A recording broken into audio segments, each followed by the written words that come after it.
boses ko. Okay. Bakit nilawag ko po ang isa kong independente para ipaalam din ang kanyang salawin. O bakit ako kasi MC. Malaki naman ang bahit sa akin. Okay. Ito po ay nagpapaglisipan sa Jaime o Jimmy Valdez.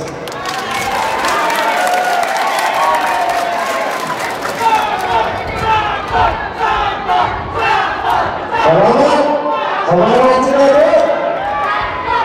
Magandang gabi po sa inyo lahat. Magandang gabi po sa kapatid Paolo. Kaunti, alam mo, at sa mga kasama ng mga kawalan, magandang gabi po rin. Kung Paolo, tatakbo, Elmer, Malala, at sa mga kasama po niya. At ako ay naman na magandang gabi po sa inyong lahat. Ako po, kaya po ako ay narito. Sa gabi ito ba, gusto ko rin po ako magpakilala sa inyo. Ako po ay gusto ko mag-record dito po sa Sinala.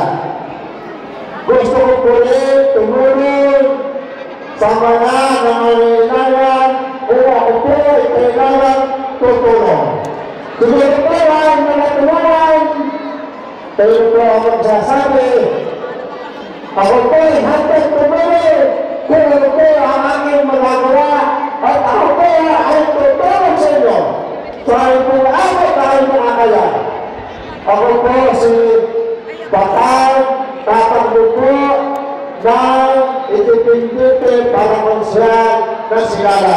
Wala po akong pinapagilang Pangulo. Ako po, kaya po sinasabi ko sa inyo na wala po akong pinapagilang. Ayaw ko po na bawat isa sa kanila na sila po ay manangalit sa akin. Ako po tatakbo. Kung saan tatakbo ako, wala po dito sa inyo. Wala po ay may pagtulungan sa inyo pong ibuboto sa akin sa October 25.